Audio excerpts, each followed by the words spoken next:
The Kia Center was supposed to be like the biggest, best thing, but opening night at the Kia Center was just full of bricks again. The shooting struggle, the struggle bus for Paolo, just not, and against the Heat, just not a good day. Let's talk about it. It's Locked On Magic. You are Locked On Magic, your daily Orlando Magic podcast, part of the Locked On Podcast Network, your team every day.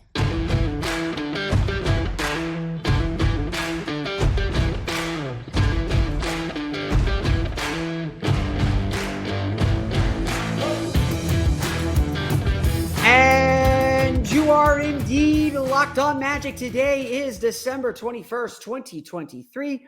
My name is Philip Rossman-Reich. I'm the expert and site editor over at OrlandoMagicDaily.com. Of course, follow me on Twitter at PhilipRR_OMD. On today's episode of Locked On Magic, tell me if you've heard this before. The Orlando Magic struggle to make shots. The other team makes a bunch of shots in a very short period, builds a big lead, and that is all she wrote. How the Miami Heat once again showed that the Magic have a shooting problem. We'll get to that on today's episode, plus why Paolo Banchero played the worst game of his career and why it was a big part. I was actually the reason why the Magic lost this game. We'll get to all that coming up here in just a moment. First, we want to thank you again for making Locked On Magic part of your day every day, no matter when you listen to us, whether it's first thing in the morning, whether it's right when we upload. We truly appreciate you making Locked On Magic part of your day every day. Remember, it's a great Locked On podcast covering every single team in the NBA. Just search for Locked On and the team you're looking for, the Locked On Podcast Network. It's your team every day. So, again, tell me if you've heard this story before. The Magic can't make a shot to save their lives. You start seeing the shoulders droop. You start seeing the frustration grow, and you start seeing the other team make a ton of threes. This game, a 115-106 win by the Miami Heat, was essentially decided in the second quarter. Yes, the Magic, and look, I'm going to sit here and tell you, shooting is both the reason why the Magic lost this game, but also not the reason why the Magic lost this game. But there are undeniable patterns that developed in this game that we have seen now repeated over and over again. And that's the concerning part. Honestly, and I had 20 million discussions about this. I am not going to sit here and tell you that the Magic's biggest weakness isn't shooting. This team needs better shooting. They have too many nights like this one where the Magic shoot 9 for 36 from three. Hey, the Magic should never be shooting 36 threes. This team is a low-volume three-point shooting team. That is who they are. So that is part of the problem. Magic shoot 29 threes per game, 33 threes per game. If they're shooting 36, that means something's gone wrong. So let's start there. This is a low-volume shooting team. You may agree or disagree with that as an overall philosophy. I think we all agree that for the Magic to compete at a higher level, for the Magic to be a championship contending team, they're going to have to be a team that is comfortably shooting 35 threes per game. That is not this team. We'll get to the trade market in a very near future episode. You could see us talking about shooting and trade market and the trade market on Orlando Magic Daily. We got another trade article coming out on Thursday, if not Friday. This team needs to make shots. They have to get more comfortable shooting. They have to be more effective as shooters.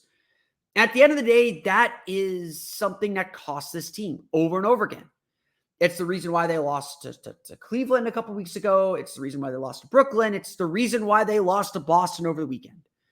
The Magic simply are not great enough threats from beyond the arc, and they can't shoot their way out of problems. The Miami Heat can. That's what they do really, really well. And this game was decided in the second quarter because the Miami Heat could not miss for the final 5.5 minutes of the second quarter, and the Magic could not hit anything for the final 5 minutes. They made some shots in the last minute of that quarter. This game was decided on a 17-0 run by the Miami Heat in the second quarter. They took a 1-point lead and turned it into an 18-point lead. It was decided because the Heat made 5 of 5 3-pointers in that run alone in the final 5.5 minutes. They did not miss a field goal for the final 5.5 minutes of this game. And the Magic just are not a team that's equipped to answer that. But again, the Heat made shots, 11 for 18. Everyone said it, or Cole Anthony said it after the game. Every mistake we made, Miami punished. And sometimes that's going to happen. It's happened enough that it's a pattern that is a problem. Brooklyn did it. The Clippers did it back in October. The Mavericks did it back in October. The Cavs did it recently when they had the 37-20 first quarter. The Nets did it in the streak busting game. This is happening enough times that it is a problem. And it's not necessarily a problem of the other team. Look, they're making shots. Those are good shooting teams. High volume shooting teams give this team problem. The Clippers did it. The Mavericks did it. The Heat did it. The Nets do it. Celtics shoot the most threes of any team in the league. There is a 3-point math problem. We talked about it a lot last year. We're talking about it again now. The Magic do not, if you're going to be a low volume shooting team, you need to make a lot of them. That's what Denver does. Denver's not a high volume 3-point shooting team, but they make their threes.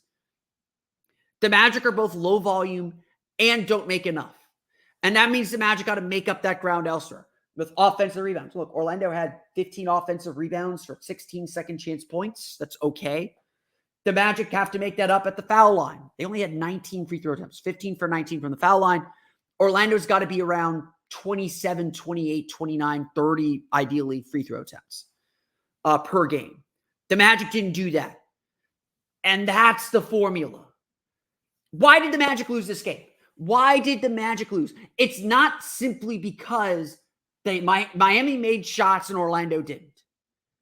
Orlando missed a lot of open looks. They got some good looks that they missed. But the reason why this game got out of hand, the reason why the Magic didn't have a chance to win the game at the end, save for that late, fruitless comeback.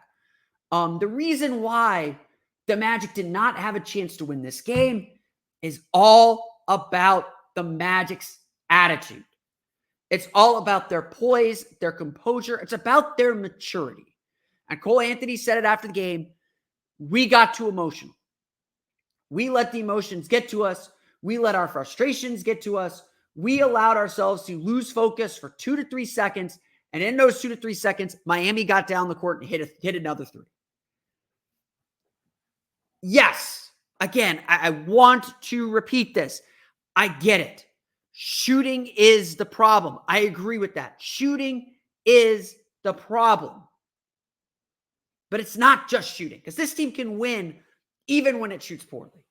That's how good this team is. We've seen them do it over and over and over again. And look, sitting at 16-10, the Magic are not in any position to panic. Do not lose sight that on this season, do not lose sight that there's still a lot to gain this season. Do not lose sight that we are in the most difficult part of the Magic schedule for the next 2 to 3 weeks. The Magic are going to have to fight and scratch and claw for wins, and they got to find their identity to do it.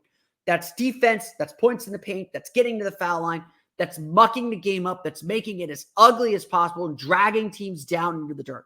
This team has to embrace a gritty, ugly style of basketball if they want to be successful with the teams that they're about to play. And they didn't do that. Miami hit first all game long. That's what they do. But they hit first. They got in the Magic's drill. They made the Magic, even though they scored 54 points in the paint, and yes, the Magic did a good job at that eventually, they made the Magic afraid to get in the lane. They got everyone so frustrated and so tied in knots looking for fouls that the Magic were settling for threes.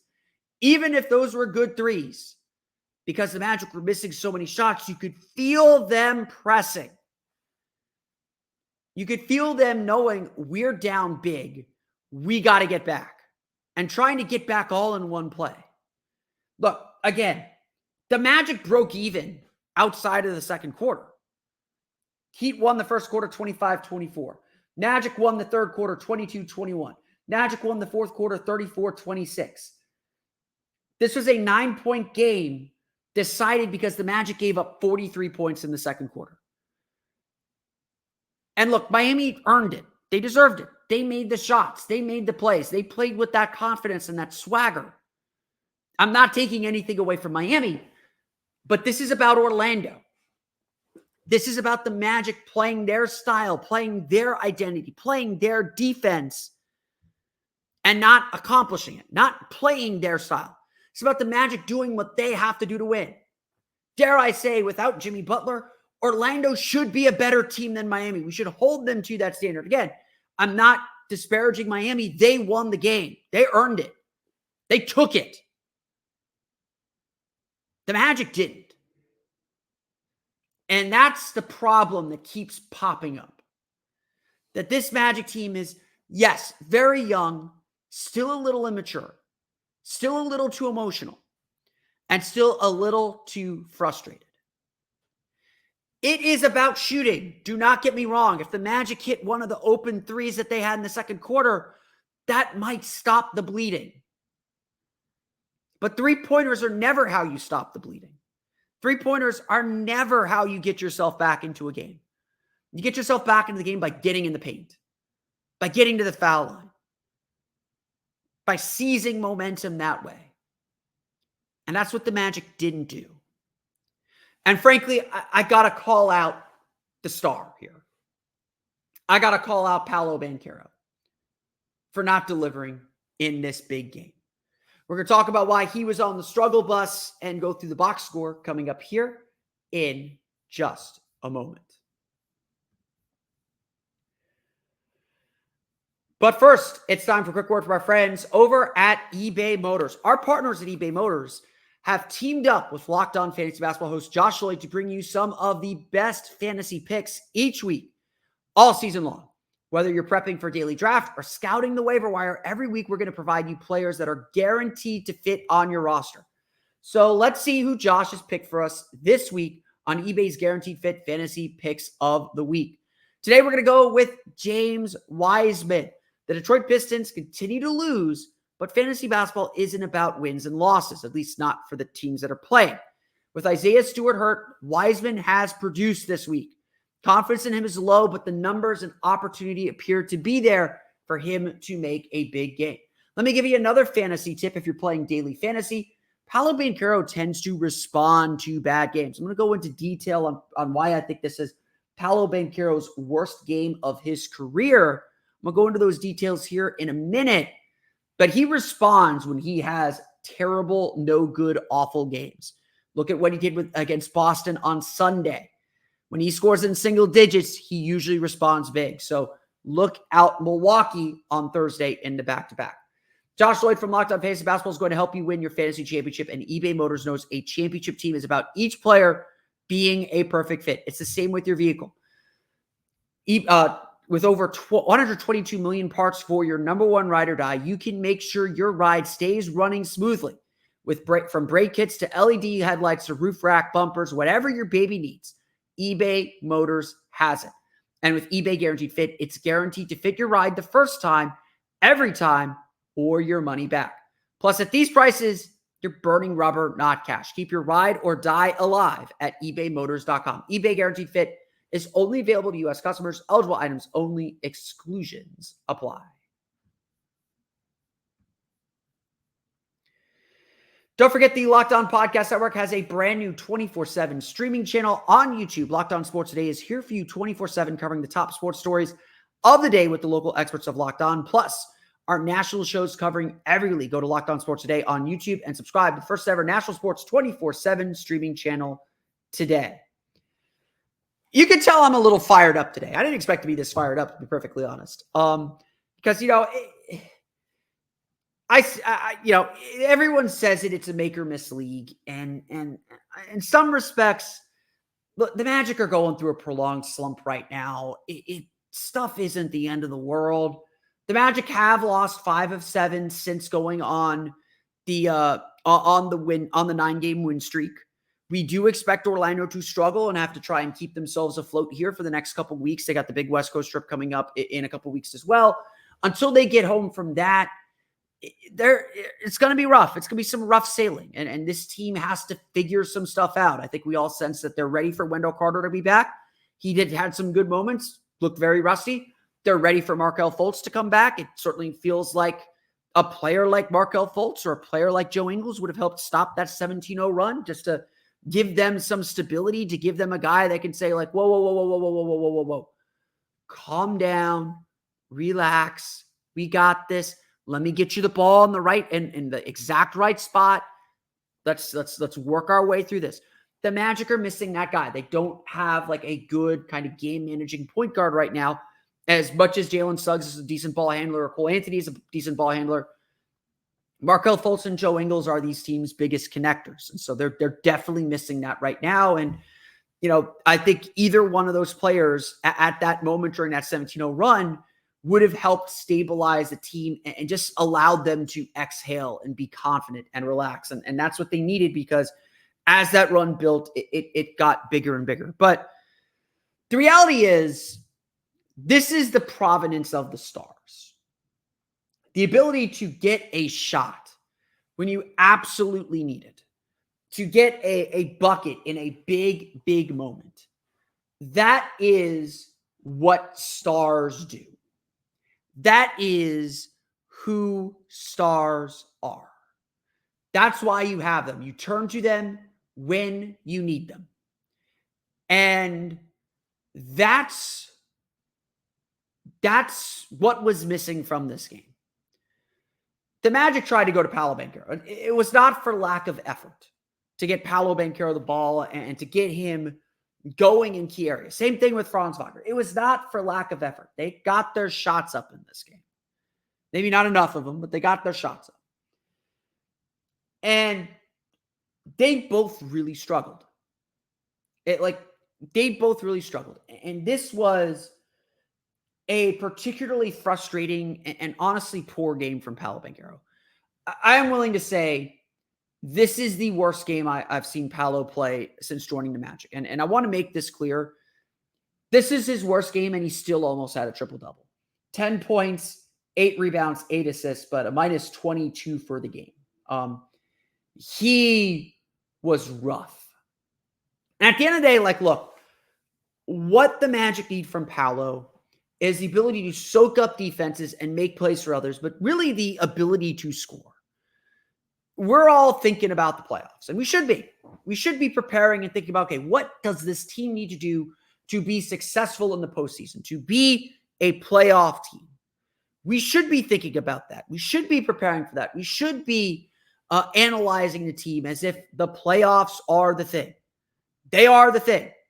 We expect Paolo to be a player who steps up in those big moments, and having him be consistent is a big thing. He's had too many, just frankly, bad games. Like I mentioned in the eBay read, he tends to respond really well to these bad games. So Milwaukee, you are on alert.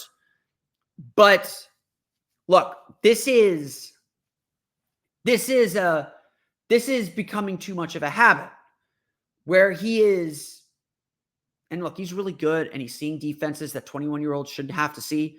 So I'm not saying give up on the kid, or he's not what we all think he is. He is. But we're trying to win. We're in a phase where we're trying to make the playoffs now. And that's on your star to be the drumbeat. I say that a lot. Your star is your drumbeat. It's the constant thumping. That just something to keep you on time. Sometimes it has to go a little bit faster and take over a little bit. Sometimes it goes a little slower to slow things down, but it's constant. It just goes. And whether we like to say it or not, your team goes as your star goes. So when Paolo Banchero scores 10 points, only 10 points, still turns it over 3 times. 8 assists is really nice, by the way. But shoots 2 for 12 and struggles to get to the line. He was 6 for 8 at the foul line, but he struggled to get to the line for most of this game. He seemed afraid of contact, and most importantly, his body language was completely off. Look, the vibe in the arena was weird all night. That has to be mentioned. This isn't why the Magic lost, but game ops messed up. We didn't get the usual intro. The energy in the building was just off. And it wasn't because of the new arena name, which we'll talk about here in a minute.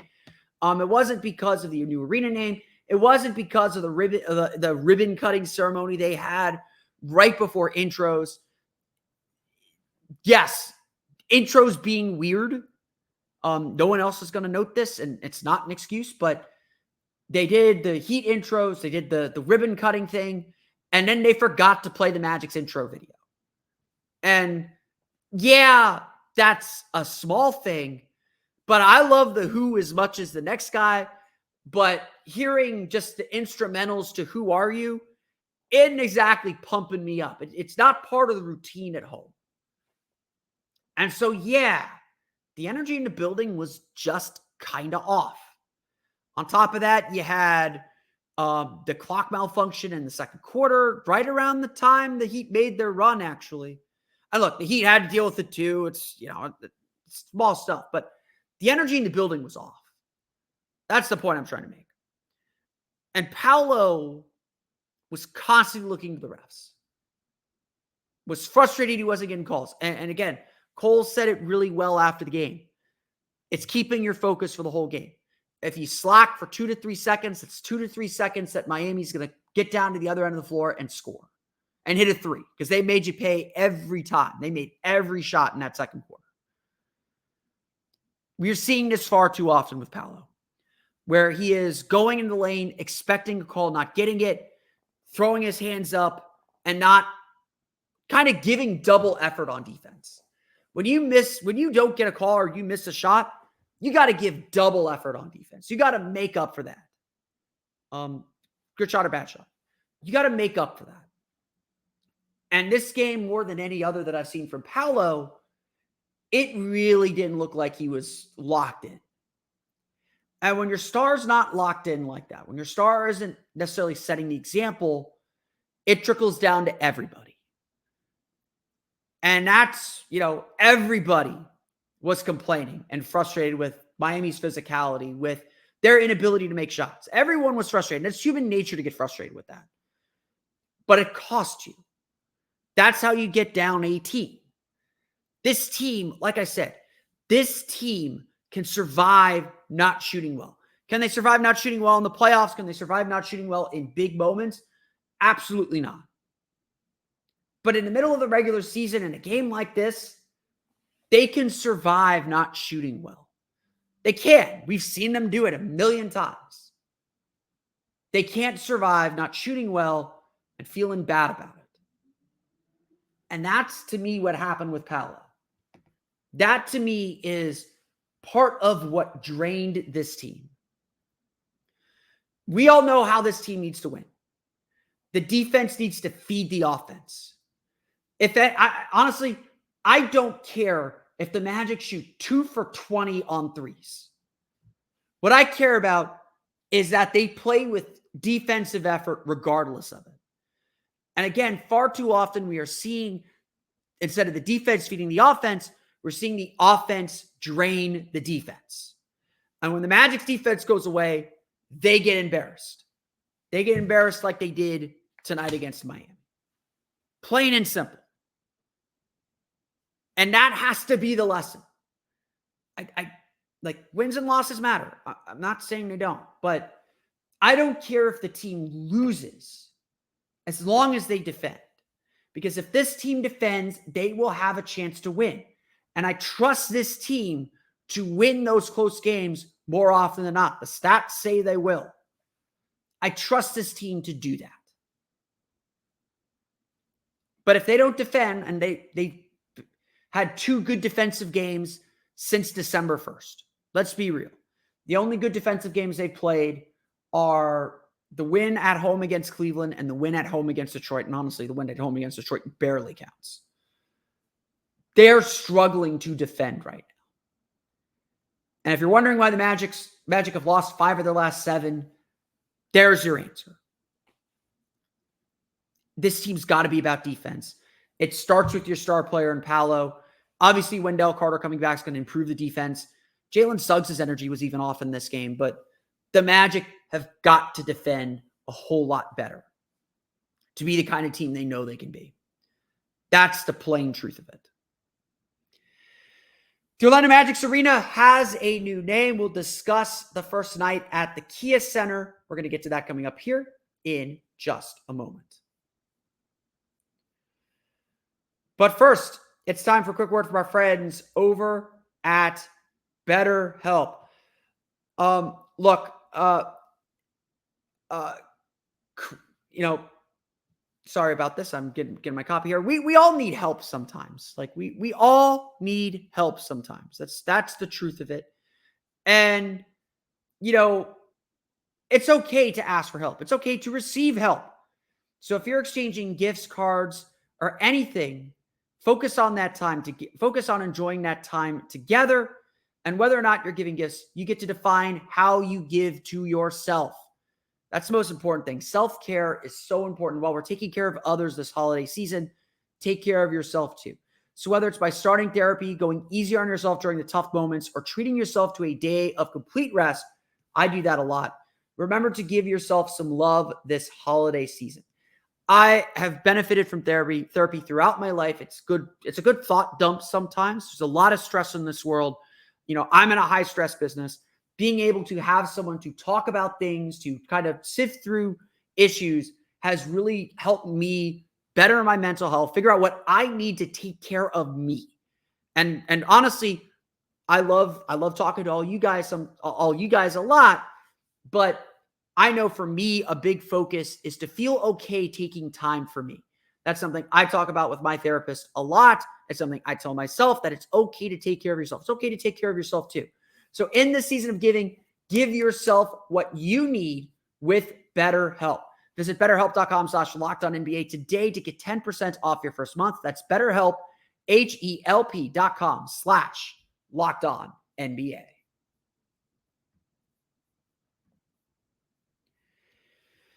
Wednesday's game brought a bit of news, a little bit of corporate synergy.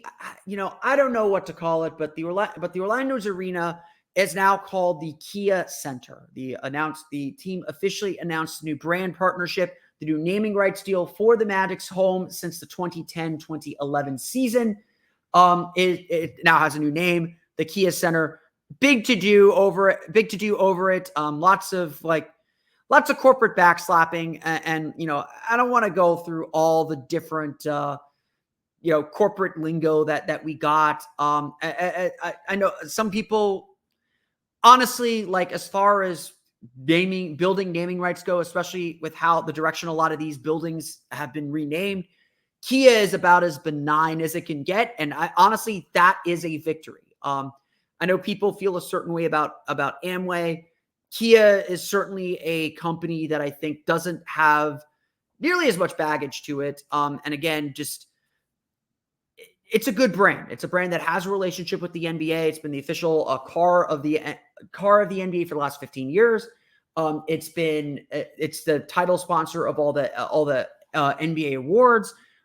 This is a company that has had a presence within the building for at least the last decade.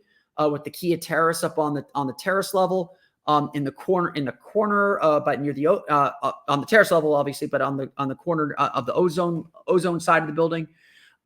This is a company that has been part of the Magic family for a little bit, and honestly, just a natural partner. When I first heard that it was going to be the Kia Center, when someone tipped me off that Kia was going to get the naming rights earlier this week. Honestly, with all the names we were bandying about and some of the things we were fearing, when I was told it was the Kia Center, I was like, oh yeah, that makes complete sense. Why wouldn't we all think of that? It was obvious. It was right in front of our noses. According to the folks from Kia who are at the event announcing the new name, they said, they're now fifth in the nation in the US in car sales. They are very, Florida is one of their most important markets, and Central Florida is actually their highest selling part of Florida. And so it feels like there was a real reason and a real connection to make Orlando the place to put Kia's name, for Kia to plant its flag. And honestly, that's a nice thing to say, because Orlando is one of the growing metropolises in the city. So to see, and not just a national brand, an international brand, I believe Kia is a Korean car company. To see a national brand, an international brand like that, want to plant their flag in Orlando, I think is a pretty big statement about Orlando. I could give you the spiel that both Alex Martins, the Magic CEO, as well as the Kia representatives gave us about the feeling that these are two companies that are on the rise at the same time. I could give that to you. It's a nice little bit of narrative, but look, these are multi-billion dollar companies. I don't have an affection for what the name of the building is. Kia seems like a perfectly fine brand. It's not going to embarrass us in any way, like some other potential companies would, like say FTX with Miami. But it's a name on a building. I don't have a strong opinion for it, and that's probably the good thing. If I absolutely hated it, that would be bad. I have no opinion of it, and that's probably the best opinion I can give about it. But it's going to take some time to get used to calling it the Kia Center. All the signage is brand new. They replaced all the signage on the interior. Exterior signage is coming hopefully before the playoffs. But we got the big thing that was taped onto the building, or I don't know exactly what it's called, but the signage is there's signage on the outside of the building. It's going to take some time getting used to calling it the Kia Center. But it's done. We got a new name for our building, and hopefully the Magic are able to pick up some wins. Obviously, their 9-game home winning streak snapped on Wednesday. They're now 0-1 in the Kia Center. We'll see if they can right that ship next Wednesday when they return to the Amway Center to play the Philadelphia 76ers. Again, I don't know how y'all feel about it. I'm kind of over all the, I don't have an opinion of it, and that's probably the best. That's probably the most ringing endorsement I can give. But again, it was an obvious partnership. We all should have thought of it. And so kudos to them. And I think the Magic are very happy to have Kia as a partner on this, and anything not to talk about this stupid game again. We got another one on Thursday, so we'll get ready for that and talk about that one on tomorrow's episode of Locked On Magic. But that's going to do it for me today. I want to thank you all again for listening to today's episode of Locked On Magic. Of course, find me on Twitter at @PhilipRR_OMD. Subscribe to the podcast, Apple Podcasts, Stitcher, TuneIn, Himalaya, Google Play, Spotify, Odyssey, and all of them style podcasts to your podcast-enabled listening device for latest on the Orlando Magic. Be sure to check out OrlandoMagicDaily.com. You can follow us there on Twitter at OMagicDaily. And of course, you can check out this podcast as well on YouTube. For more on the Orlando Magic, be sure to check out my Patreon page, the Orlando Magic Hub. You can follow that. You can find that there at patreon.com/Orlando Magic Hub. And thank you again for all of your support. That's going to do it for me today, though. I want to thank you all again for listening to today's episode of Locked On Magic. For Orlando Magic Daily and Locked On Magic, this has been Philip Rossman-Reich. We'll see you all again next time for another episode of Locked On Magic.